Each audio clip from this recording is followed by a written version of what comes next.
Hello, and welcome to the Dance of Growth podcast. This is a place we take a good hard look at the ups and downs and thrills of living a wholehearted life of growth. I'm your host, Chelsea Christensen, a lifelong entrepreneur, wife, mom of four, life and business coach. This topic of growth is so important because somehow we started believing that growth was a result, a destination, or an achievement, but growth is like a dance. Sometimes it's fast, sometimes it's slow, and sometimes the most impactful moments are found in no movement at all. My hope is that as you listen to these real and raw stories, that it will give you an opportunity to do some self-reflection and notice your own journey of growth, the lessons that you've learned, the progress that was made, and also give you some bright hope for the future. You don't have to sacrifice your peace for your passions. We can dance with both. So let's get moving. I have Juliana Barbati with me today, and I am so thrilled to have this conversation with her. We chatted a little bit before we started, and I think we have a beautiful lesson to talk about with all of you. But first, I want to introduce my guest and kind of share more about her. So she is actually a podcaster. You have a top-ranking podcast called the Organic Marketing Simplified podcast, which is so cool. She's also has a whole podcast agency. So she helps others who have a message that they want to share in this podcast form, which we all know that we love, right? We're here together because we love the way that we're able to share these meaningful, impactful messages and conversations. So obviously, I'm a big fan of that work that you do because I think it's really super important. And you kind of talk about how, a lot of us in this position where we want to share a message or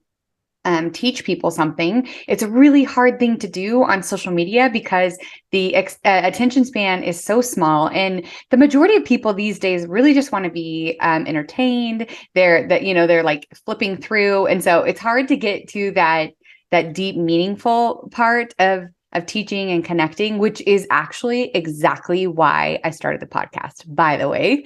So I loved that message that you shared.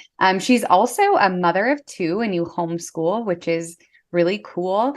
She recently relocated from Florida to El Salvador. So I think that's amazing. She was sharing with me about her outdoor-indoor living space. And gosh, that's like a dream on my heart, but I live in Utah. So I guess I'll just have to come visit. But yeah, I'm just coming over. But anyway, so what else would you like the listeners to know about you? Yeah, I think you nailed it in the head. My name is Juliana. I have two kids. I homeschool. I have a bajillion cats that my husband is giving me a hard time about because they just show up in my house. It's one of the perks of living in Central America. Animals show up at your door and you're like, oh, so you start rescuing them. Next thing you know, they multiply. Oh my goodness. So this is a really funny thing about cats. So one day we were at like a town celebration and this lady walked around and she had all these little kittens all over her. And she was like, the animal control are going to take my cats. I have too many cats. Like, do you guys want a kitten? And I was like, sure. And my husband about got whiplash looking at me. And he's like, no, we don't want a cat. And I was like, yeah, sure we do. And I have all four of my little kids there. They were probably like 6 and under at this point. And they're like, yes, we can have a cat. And I was like, yeah, sure. Like, why not? And my husband's like so allergic to cats. But I was also like, well, it's fine. Like, she can live in the garage. Like, this will be an adventure. And he was like, wanted to die. Well, then she gets pregnant. Okay. So then we're having these kittens and he's like, I didn't want a cat. I didn't sign up for this. And I'm like, this is the best experience for our kids. Like, watch them. And then the kittens were in the garage for months or not months, weeks and weeks, until they're ready to go. And we found great homes for them. So I was super grateful about that. But he how they start to smell and it's just like cats everywhere. And he started to lose his mind. And so me and my sister made a cat calendar, like a joke of like kittens everywhere. And he didn't even laugh. He didn't even think it was funny. because he was so done with the cats and the kittens. And it was just like, so I understand what the pain that you're going through, the hate that's being sent your way. But also I think it's really cool that you have a special place for them and you want to give them like the love and the food that they need to survive. So that's really cool. Yeah, well, you tell my husband that, because right I now he's my husband and your husband are like, they're gonna bond over the cats. Which the funniest part is like, so that cat, I was like, Ryan, they're cats. Like, and if it lives outside, like the truth is it probably just won't survive that long, and not like to be rude or bad, but I was like, and here she is like 10 years later, still just happy as could be living in our garage. So it was funny, but I like to bring pets home unannounced, and my husband doesn't appreciate it from me, but my kids love me for it. So just embrace that part of it, right? Yeah. So you shared with me before we started recording that you originally you were helping people in Etsy getting their shops. I didn't actually ask you this, but were you currently selling, or were you then selling on Etsy? Yeah, so my husband and I started our entrepreneurial career online with an Amazon store. Oh, awesome. So, yeah, so that started in January of 2018. Awesome. And come April of 2018, my husband and I just looked at each other. We locked eyes. We're like, we're going to be so rich. And my husband was like, I'm going to quit my job. And I was like, do it. And then, of course, because, we really believed that we're going to be rich. And then it didn't happen. Right. So then we were like living off of our savings. But you're selling on Amazon at this point. We were selling just on Amazon. Right. Okay. So at this point, it was a blessing and a curse, because he made us work really hard and really put in the focus to make the business grow and make it work. Obviously it was a curse because he put so much pressure on us. But, everything in life you learn from that. And, everything is a lesson, right? And what were you selling? We were selling pet products. Oh, cool. Yeah. And then come 2020, where we're staring at the wall and just like wondering what is life, what's happening here, I decided to start an Etsy shop. And I started this Etsy shop. I started selling some guides. I'm very crunchy. I'm like in with like the non-toxic living. I was living non-toxic before non-toxic became a thing, so I'm like an OG non-toxic person. Yeah. And I had some like eco-friendly products in there as well. And it just like that business blossomed really fast. Really so I'm cool. like, oh, it makes sense that I'm going to teach people how to do this because I cracked the code, right? So after, the trials and tribulations of Amazon, we had a successful store after all. And then with Etsy, it just happened really fast.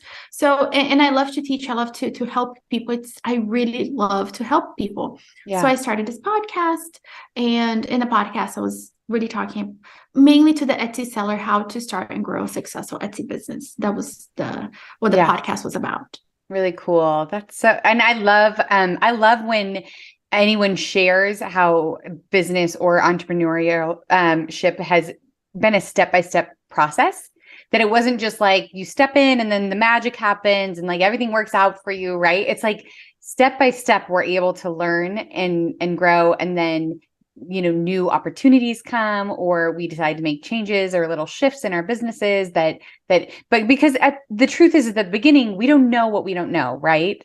And so I think that's really important to remember, that just because you start somewhere doesn't necessarily mean that's where you're going to finish. And also, like, you don't have to put that pressure on yourself that if you're not figuring it out in this place, that maybe you're going to learn things that are going to help you in the next place, which I think is super important to mention. Yeah. And I also want to say that, with this online space, we have access to the person next door who's having so much success, and like, look at them and how fast it happens for them. And then we like to compare our, humble beginnings to their chapter 30. Right. So it's so easy to just get like disheartened and, give up. Right. So it's very important that you stay the course and that you commit, which honestly, in hindsight, 2020, I don't know this for a fact, but what if my husband had kept his job right back in 2018, and we didn't have that much pressure on ourselves to make the Amazon work?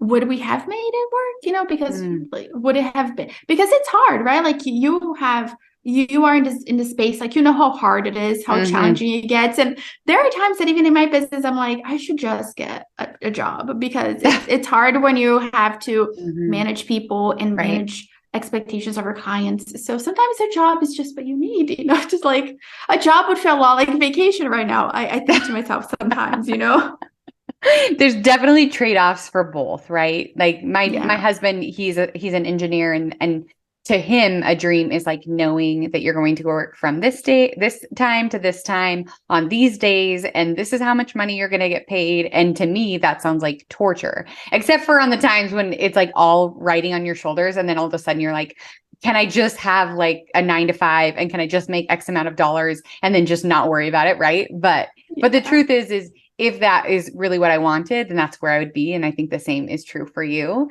It sounds nice, but there's also payoffs on both sides, and there's things that are hard on both sides. So that's interesting. And I also wanted to note that I was listening to a podcast just the other day of a wildly successful entrepreneur who talked about the fact that she started her business like with a credit card. And she's like, I almost believe that everyone should start their business like in debt a little, because it gives you a little bit more fire and motivation to feel like you have to pay it back.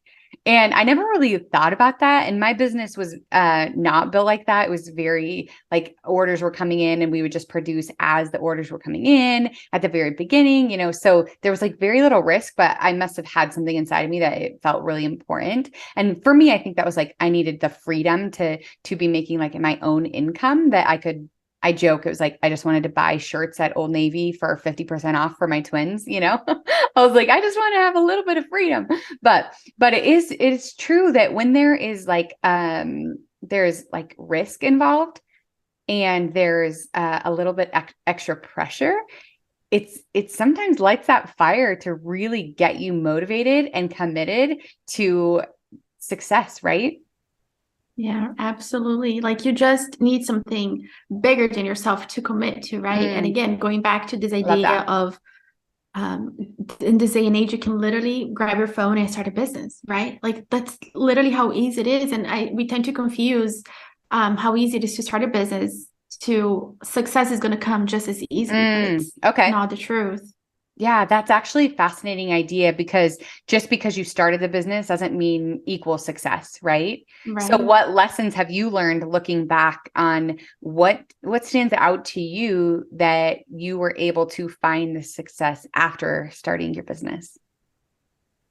The lessons that I've learned, it all comes down to taking action, right? Because if you don't take action, nothing is going to happen. And we tend to create so many demons in our minds. Like, we start to plan out the future and like all the worst case scenarios, when in reality, if we just took action, right? Like, let's say you want to start a podcast and you want to help people do XYZ, right? But we start to think, okay, but what about the tech? And do I need a recording studio? And what about this? And what about that? And what if I get a negative review? Like, you're worrying about like all these outcomes, and you don't even have a podcast yet. Like, let's just get you started, right? So whatever the case is for you, take action, because clarity comes from taking action. Sometimes you're going to take action, it's going to pay off, like it's going to be gold. Sometimes you're going to take action, you're like, oh man, like this sucks. But then you get to learn, right? And another thing is when you do take action, but it turns out to be crappy action, let's take a moment to see where you went wrong, because then next time, okay, based on this experience, on this data that I have available, I know how to make better decisions next time. So don't just, stuff it away and, feel this shame around, the mistake. It's a lesson. It's not a mistake. It's a lesson, right? And you just move forward, and you keep always taking action, because that's how you grow. Right. And I think that that's it. That's important to it's like learning lessons from each step of the way. And I think true humility is the thing that helps us the most, because it's honest self-reflection, or honest, feedback, self-feedback. And a lot of times I believe that humility was self-deprecation. So it was like just talking bad about yourself or whatever. But I think humility is truly like seeing the situation for what it is, and not allowing it to impact your value or your potential, but saying, okay, this is what is. right? This didn't work out. This is where I would do it different. And I don't have to be embarrassed. I don't have to be angry at myself. I don't have to quit. But I'm happy that I could see this, because now I can change it and try again and try differently, right? Absolutely. And once you start to look at your life like a scientist and everything is data, it just Yeah. changes your Yes. perspective on things, right? Like it doesn't mean anything about you. It's just data. This worked. This Yes. experiment worked. This did not work. Now we move on. This is it. Like a scientist does not sit there frustrated and like wanting to quit his career over an experiment that went wrong. They want to explore, why did it go wrong and how can we make it, go this way, right? Like that's all it is. So I I think in love making that that. shift and putting on the scientist lab coat and like living life like that will really be helpful to anybody in business and in life in general. It really, that is so good. Like just changing your perspective on the way that you're seeing it. And it almost like removes the layer of like personal preciousness that we add to everything that we do. It's like we make everything about us, when really we're learning, we're growing, we're developing, we're trying to gain understanding. And when we are too prideful and we make it so precious and personal, then sometimes it's hard to see it for what it is. So I love that so much. Put it into a scientific, like put on your coat, think of it as a project, take the information back and use it to your advantage, right? That's so good. Absolutely. Yeah, Yeah. I love that. Okay, so you were in this space where you had been, catering to the Etsy client, and you were feeling kind of a pull to go towards helping those who wanted to start a podcast. And I think sometimes when we're changing direction or course, we feel a little bit guilty, like we're abandoning people, or maybe like even question if people will take us seriously, because they're like, no, you're this. So now how come all of a sudden you're this? Or there's just like a lot of thoughts that can hurt us in those moments whenever we're ready to kind of change the path that we're on. So let's talk about that middle ground of a pivot and what that looked like for you, and what you would want to teach people about that. Yeah. So, the short backstory here is that I was coaching people on Etsy up until December of 2020. So I started business May 2020 I started. December 2021, I was like, oh, I have said everything there is to say. I don't know how to say this in any other way. Like you can listen to my podcast. It started a very successful Etsy shop and never hire me. And that was always the goal, to like serve people and help people, right? Yeah. But now like my soul is starting to like feel like constricted, because there's more that I want to do. There's other parts of life that I'm really good at. So I feel like I write really good copy and I understand SEO. So the creative side, but like the strategic side of business, I really get. And I feel like that wasn't really coming through in the Etsy space, because once you crack Etsy, right? So I needed a little bit more challenge. So I started to look around my life and inventory the other things I could do, because, I still have to provide for my family. Yes. So I'm like, okay, like I'm a good podcaster. I have a top ranking podcast, and I know what it takes to get there. And I also know the pain that it is to do all the things for podcasts, right? Because, okay, we record, great, but then we have to edit, we have to write the show notes, we optimize the show notes, we upload, we create social media, like all the things. So I'm like, okay, I got this. I already have a team by this point, right? Like I have a social media person, I have an editor and a copywriter on the team just helping me support my podcast. So I was like, guys, this is the direction we're going now. And everybody was on board. And even like coming out to my to my people, I'm like, I don't know how they're gonna take this. What are they gonna think of me as their employer? And they're like, they don't care. Like they just care that they have a job. Yeah. So anyway, I made the decision December 2021 to make the pivot. But it wasn't until March of 2022 that I actually went all out. So what happened was, between this period, was that I was talking to people, and people would ask me about podcasting, and I would tell them, I'm starting this agency. I'm starting this little thing on the side, and we can take over your podcast if you'd like. And they're like, yeah, this is great. Just take over.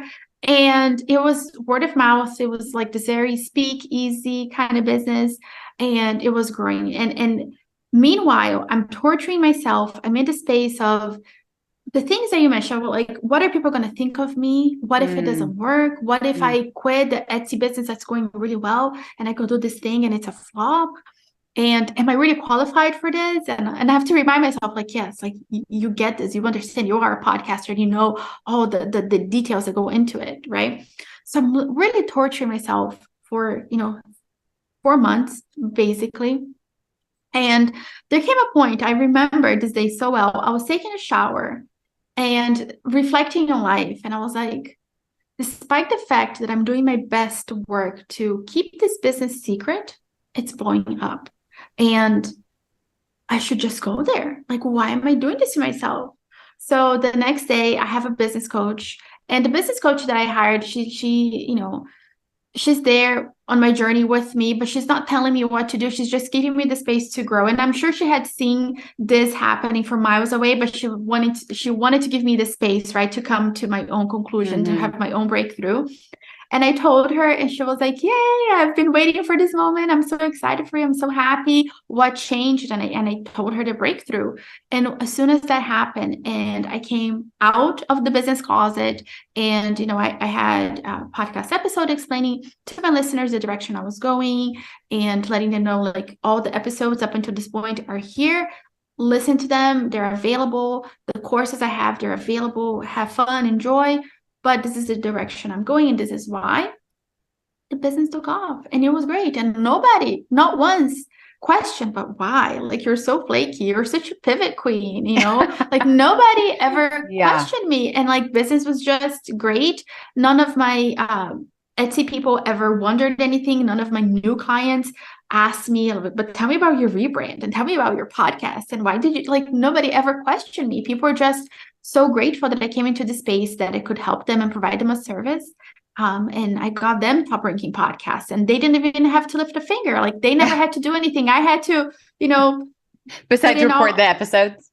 Yeah, like they record the episodes, I take care of the rest. And meanwhile, for me to grow my podcast, there were growing pains, right? Like, I had a lot of things to learn. They just got to launch a podcast and rank and have it ranking on Apple the first day. And I'm like, yay, like, we're all happy, really cool. But that was it. It was just allowing myself to take action and go there and be okay with it. Be okay with the unknown, because that's the other thing too, right? The fear of the unknown. And we make up all these things in our heads. And meanwhile, it's like, oh, it was not that bad. Right. And it's like, it saved, but also couldn't. The possibility of it not happening is also there. Right. Yeah. But we only focus on like what if this happens? What if this goes wrong? What if this is what they say? What if this is how, it plays out? There's a really beautiful quote. I wish I knew who it was by, but it says, "And the day came when the risk of staying in the tight bud became more painful than the risk of being willing to bloom." And I think that's the breakthrough that you're kind of sharing right now, that you were like in this tight bud and it was all like inside of you, but the risk was like scary and feeling painful, and you were in your head and you were holding yourself back and you were hiding. And then there comes a time where it's more painful to endure that, like holding it all together, rather than just the risk of letting yourself open up and bloom, right? That's kind of what I saw for you as you shared that. And I think that a lot of people can relate to that, is that we hold on to this tight bloom because we already know what it looks like. We already know what it feels like. The outcome is there. And the funny part is we're afraid it might fail, but we don't open and bloom means that the failure is already there. So the only way we have the opportunity to get a different result is by opening up. Right. But then we still just in our minds make up that it's safer to just stay in this little tight bud. But none of us, right? None of us are meant to stay in those little tight buds forever. It's actually our purpose here to, when we're ready, to open and bloom. And maybe we might have to force it a little because we're afraid or we're overwhelmed or but the bloom is where the magic of you gets to be seen and utilized, and you were able to grow and have this successful thing because you got to that place. And I just think that's really cool. Yeah. And you really nailed it on the head. It's giving yourself that space to just go there, right? Because it really is a space of endless possibilities, right? Could have gone bad. Yeah, sure. But here's the thing too, right? look back on your life and see all the times that you thought something was going to be bad, but then like it went the other way, it became something really good, right? Or if you have hardship, right, in your life, which we all have had, but then how much you grew from that, right? Yeah. How much we actually grow from pain and suffering. Like I feel like these days we are so accustomed again to the social media and the instant gratification, and people are always praising us and the likes and the hearts and whatever, that we are just trying to escape pain on like Mm, so many different levels. Like I know it's our hmm. human nature to try to escape pain, but let's not forget that we grow from that too, Yeah. So even in that space of me not taking the action that I speak about now, and just torturing myself in that space. Now, when I'm back in the same space, maybe there's a business decision I want to make, or do I launch this thing or this thing? And I'm in the space of confusion. I'm like, okay, we can make a decision here. And if it doesn't work, it's okay. Life moves on and Yeah. everybody survives, Mhm. So even that 3 months or 4 months of torture helped me grow, right? Because now I'm Yeah. like, okay, we've been through this before. We can fast track this, and we're not going to sit here for 4 months trying to make the next change. And we're here to evolve. We're here to change. Thank God that I'm not the same person today that I Right. was a month ago, because I'm learning, I'm evolving. I'm here for the growth. That's so good. I always say strength is a product of struggle. It's like we resist that the most, the scary, hard, or maybe even a little bit painful times. But it is true. That's like where the pressure creates the most growth, because we get to a place where we're like, okay, this is too painful. Like I'm gonna grow. I'm going to let myself open up to these new possibilities, these endless possibilities. And I totally agree with that. So what would you say to someone who is right now in that, we'll call it the 4 month of self-torture? What would you say to her? I would say look back on your life at all the times that something went really bad, right? Like maybe it was a really bad breakup or you lost your Mm, job, but then you overcame that and you became a stronger person for that, right? So if you are in the space right now of that struggle, tell yourself, okay, if everything goes wrong, I've done it before and I can do it again. yeah, And prove like just that self-trust, like have the self-trust that you can do it. Yeah, self-trust is actually confidence, and we develop that self-trust by showing ourselves through all of the experiences that we've had that we are capable of doing hard things. We are capable of making, new decisions. We are capable of trying and trying again. And so I love that you said to go back to the self-reflection and not necessarily only look at the good parts, but look at those really hard times that you survived, that you figured out a way, that you figured, and see the growth that happened in that, right? Absolutely. And I just want to add one more thing. Our brain is very good at opening up those loops, right? And we get stuck in those loops because we Mm, don't close it. So our hmm. brain will present like, okay, but what if it goes bad, right? Yeah. So then we are in the cycle of like, oh yeah, it's going to be bad. And what about this? What about this? So what you have to do instead is actually think, okay, if it does go bad, what's going to happen? And like just kind of make that path and close that loop, right? Because then like we know the outcome, the worst case scenario, this is going to happen and this is what I'm going to do. So this is plan B if this Yeah. goes wrong. So Yeah. we just have to close that loop, because once we see that the worst case scenario is not that bad, then we're like, oh, okay, why am I freaking out again? Like Yes. everything always turns out okay. Like no matter Yeah. how much we freak out, everything turns out okay in the end. Yeah, and you won't have the info that you need unless you try, right? We don't get any data feedback unless there's actually things that happen for us to look at.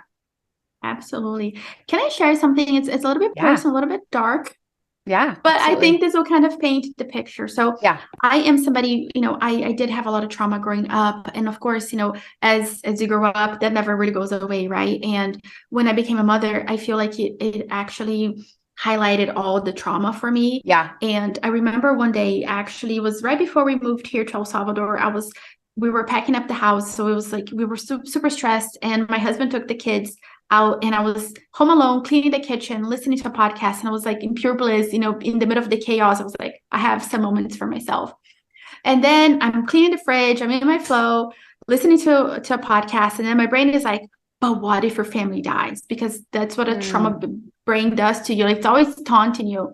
And Yeah. for the first time ever, because this was not the first time that this thought had popped into my head, but for the first time ever, I'm like, okay. I actually sat with the fridge door open. I was like, what would I do if a cop knocked on my door and told me my entire family died? Well, I would cash in my husband's life insurance and I would start an animal sanctuary. That's what I would do. Like, is that the thing that I would do in real life? I have no idea, right? And am I turning a really like possible, dark moment in my life into happiness? Like not happiness in a sense, but like I'm trying to close that loop, right? Yeah, I try to give a happy ending to like a really crappy situation, but I have never felt that fear again ever since I closed that loop. So this is the power of closing the loop, of going there, actually not letting your brain, go crazy, go wild, like, a toddler with scissors running around the pool. Actually go there and close the loop, and you'll see like your life is just going to change for the better. Gosh, I love that. I love that visual of closing the loop. And I love that you didn't have to sit in like shame or like frustration that you were having those thoughts or those feelings, because it's kind of like when we refuse to shed light on them, they just continue to grow and develop, Absolutely. and Yes. everything's more scary in the dark. And I kind of Yes. picture it like that when we have those thoughts and we keep them in the dark, it's like they grow and they get more monsters and they get scarier and they get, like more irrational even. And so just bringing that to light, like what would I do? What would I actually do? And how that was something that gave you permission to be able to close that loop, to be able to move forward, I think is going to be so valuable for the listeners and in their own lives. So thank you for that. I appreciate that. No, thank you for letting me share that. Yeah, of course. Well, I appreciate that you are willing to come on here and to share your experience of being an entrepreneur and being willing to move through the hard and the things that maybe the times when it didn't feel all good or totally clear or super confident.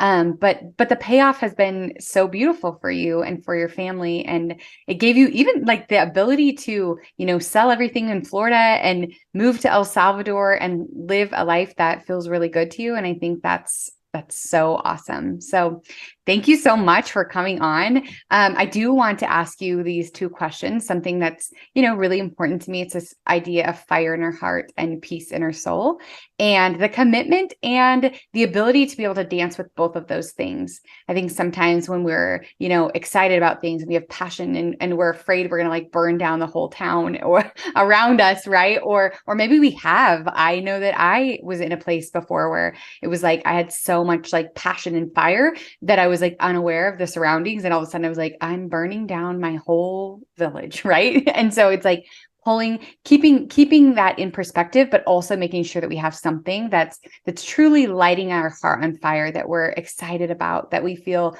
purpose driven, that we are, but also not at the expense of our peace, and making sure that we are intentional about protecting that piece of our soul, because I think that's what gives us longevity. It gives us, real purpose fulfillment. And so what is something that is currently lighting your heart on fire? So currently, something that I am just loving so much. So I became Christian like not long ago, back in November of 2022. And, I'm reading the Bible for the first time in my life. I'm 37 and So I'm just cool. loving that. Like just getting in the word and getting like just knowing that I can rely on something bigger than myself is giving me like food for my soul, right? And like just knowing like I'm not alone in this universe. Like I have God. So for me, what I've been doing lately is I'm waking up at 4 a.m. every day and I do a Bible study. And then after that, I just sit in my little comfy chair and I read the Bible. And like that is just so good. And I've been committed to that. And I really feel like I'm in a season of discipline and obedience. And for Mm. me, it's like, listen, I do not want to wake up at 4 a.m. Okay. Like the first thing I do is I pray and I say, Jesus, give me the strength to get out of this bed because it's not gonna happen I without don't want you. to. Yeah. Yeah. So like just doing that and just being in a season of obedience and discipline has done Mm. wonders for me because I am somebody who I can be like, well, we can do that later. And I'm Mm. flexible and like peace and love. And so just Mhm. being in this space that I'm like, I'm doing these things. And it's giving me purpose, right? Like I'm learning more. and just like this newfound love for life. It's been amazing. That's so cool. I love that. And I love too that you call it a season of discipline and obedience. Because I do think it's important to realize there will be times when that's what we need is discipline, obedience. And then there will probably be times where you get to have a little bit more like freedom and peace and relaxation. Like maybe that's what you need, your spirit, your soul, your body, it needs. And so I love that you're aware that right now in this season, that's what you need. And you're committed to that. That's so, so beautiful. And what is something that you do to protect the peace of your soul? Something that I do to protect the peace of my soul. So again, lately going back, for me having been become Christian just recently, I'm just relying on prayer so much. So anything happens, I'm like, I just pray. Like, I don't know, I need somebody to come and adopt these kitties. I pray about it, or I'm stressed out about this launch I have coming up next week. I pray about it. My kids, I just pray about it. So that just gives me peace that I'm like, again, like I'm not alone in this. I have God and I'm good, so just having, again, something bigger than myself to lean on, because as adults, I was talking to my kids the other day. I was like, and who takes care of mommy, guys? And it's funny because I was thinking they were going to say like, nobody takes care of you, but they said, God takes care of you, mommy. But that was not the point of the lesson. The point was that I was telling them that I take care of them, that they don't have to do anything. And I forget what we were talking about. But, as adults, like we take care of ourselves, right? Like we don't have our parents there making us dinner and worry about everything. Like we have to like fend for ourselves. But now I'm like, no, I have God. And like I bring all my problems to him, and it just brings me peace, 100%. It's so peaceful. Oh, that's so, so beautiful. And I love that you've been able to discover that, and that it has been so meaningful and brought you joy and peace in your life. Thank you for sharing that really intimate part of you. I think that's brave and so beautiful. So I appreciate that. Oh, Where can the listeners find you? So the best place is my podcast, Organic Marketing Simplified. As of today, or as of November, actually, I'm not on social media. I'm not a social media person. I may be back there one day.